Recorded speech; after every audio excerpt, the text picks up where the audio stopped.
Denver's defense on Monday. What's the starting point in trying to solve that through? It's a hell of a question. I think everybody's trying to figure that out right now. They do a great job. Vance does a hell of a job putting his guys in position, and they're just not really a weak link out there. When you look at their front, their backers, their back end, they've got players across the board. I mean, the sack numbers are pretty crazy. Their run defense is pretty crazy. So you couple that, then you got a legitimate shutdown corner. I think the safeties are excellent. McMillan does a great job. Moss does a great job. So they got a lot of great players, and they put them in great position, and they go out there and they play. I think there's a lot of similarities when I look at our defense in regards to the style of play, how hard they play, how hard they finish and tackle, and so it's going to be a great test for us. Did you see some things during that joint practice session last year in Denver? I did. They kind of put it on us pretty good.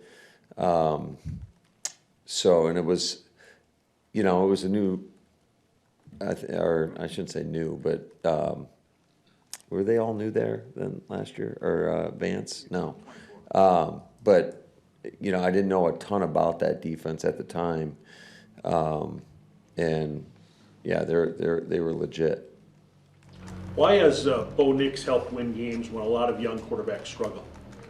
Well, I think it's a byproduct of just the collective. I think he's an excellent quarterback, and obviously he does a hell of a job in those 2-minute situations, and they've had quite a few comeback victories. I think 9 of the 11 games they've come back in the fourth quarter, and so I think that obviously deservingly so, he gets a ton of credit for that. But I also think that just when you combine that with the rest of the guys that he has on his offense, obviously Sean does a hell of a job calling plays he has for a really long time. And then the defense and special teams. I mean, it's just a really good football team. Is there anything you can do to acclimate to the altitude there? We had our performance staff talk to our players today, and there are certain things that you can do, but ultimately it is a circumstance, and you got to try to best prepare your body to go out there and handle the elements. Jordan's completion rate compared to the last few years is up. The turnovers are down. Is that growth, development, his third year as a starter? Is there something within his game this season that you see is different than Yeah, I would say so. I would definitely think that. I think the consistency at which he's gone out there and performed just keeps getting better the more he plays, and certainly the comfort with his surrounding support cast, I think, is ever growing the more we get to go out there and practice. And it's been nice to get some pieces back, I think, later in this year, and so hopefully we can continue to build and get even better. What makes an offense good against the blitz? It just depends. I mean, situationally, I think having a good plan, number one, for our guys, but also, you got to be able to react, and I think that's what you saw, just that you've seen a little bit. Just thinking about this past game is, when teams are going to dial up, whether it's a zero blitz or whether it's a fire zone, whatever it may be, how do you react to that? And I think, fortunately for us, our quarterback has responded in the right way. How much of it is on, receivers and O-line to do their part against that? Oh, it takes everybody. I mean, you're not going to beat pressure without everybody doing their job. It always starts up front, making sure that you're on the right people. Then you got to make the blocks, which isn't always the easiest. Then the receivers got to sometimes beat man coverage, sometimes just be in the right spot in the right time within the timing of the play. Backs have done a great job for us in protection throughout the course of the season, and we even utilize our tight ends in some of those protection schemes as well. So it is about the collective, everybody doing their 111th. Hey Matt, in Detroit, you were pretty aggressive with the fourth downs, and obviously that worked out really well for you. At the end of the half last week, it seemed like you let the game come to you more, didn't use your timeouts right out of the 2-minute warning, and that worked out pretty well for you. How do you gauge when it's time to be aggressive and when it's time to maybe pull back a little bit more? I think it's all the flow of the game. I think a lot of that will come into play. I think generally speaking, we want to be aggressive. I know that doesn't always come to fruition, again, based on the flow of the game, but typically that's how we like to operate. So in the term of the flow of the game at the end of the half, where you're starting the third quarter with the ball last week, are you just, no matter what, the Bears are not touching it here again, even if you got to settle for the three, you want to not give that extra possession? Well, we actually did give them the extra possession because we scored too quick. But so they got the extra possession there at the end of the half. Is that what you're referring to? I mean, you'll take the 7 and give them 30 seconds, I'm sure, but is that in your mind as far as, okay? It is, and sometimes it's hurt us, to be honest with you, because you're always thinking, I don't want to kick off, and I don't want to put our defense back out there. But that was a situation. Every game's a little bit different, but we actually ran the same play back to back, just a little bit differently. We saw that they dropped Christian Watson, and then the next play dialed it up again, and Bo was running free. So, but I would say every game's a little bit different in regards to how you're going to attack and, just the flow of the game. What is it about the flow of the game?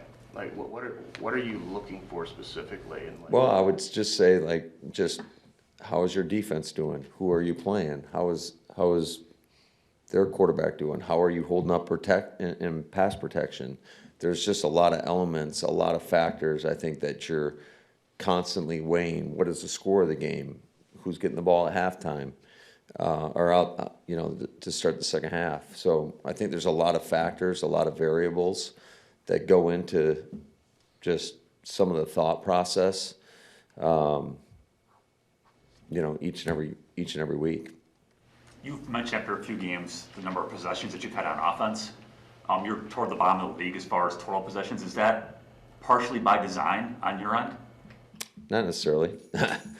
No, it's just, I try not to get too hung up on that in regards to offensively, you're doing whatever you can do to try to score points. Defensively, you're doing whatever you can do to try to stop the opponent from scoring points.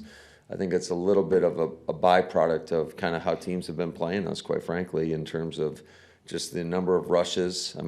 Every time that after a play, that clock's moving. Time is ticking away, and you're going to have less possessions. And then conversely, if you're having long drives on the offensive side, it's going to limit the number of possessions. So, but it's been kind of a weird year in that regard. It seems like there's 4 possessions a half, and you just got to try to maximize them. So it's maybe more so opponents are trying to, quote unquote, take the air out of the ball to limit. Well, I don't know necessarily if it's that. I think that's just we've defended a ton of runs, and I think that's kind of a byproduct of our pass rush.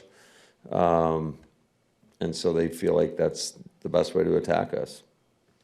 Man, there's a lot of coaches the last couple of years have talked about, emphasize the last 4 minutes of the first half and the first 4 minutes of the second half.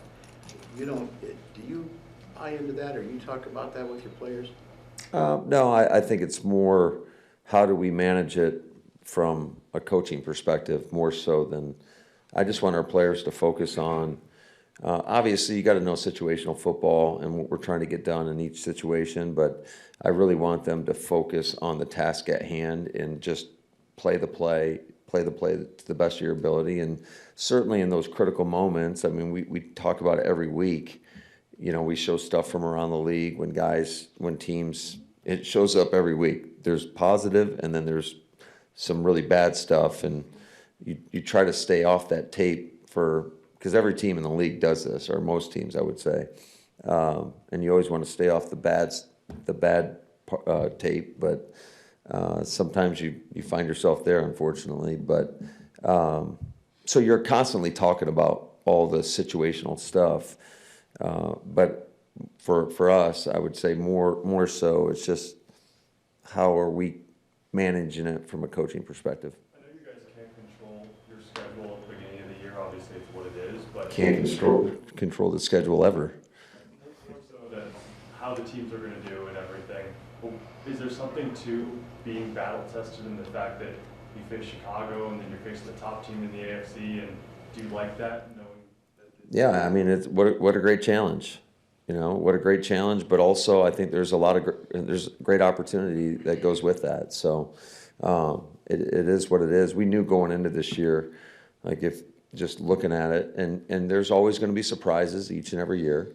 But I would say just our division alone, you knew it was going to be a grind, and you got to find a way to get through it, and hopefully, you know, just continue to focus on the process and getting a little bit better each and every day, and just try to hone in at one game at a time. Will Van Ness get out there? He will be out there.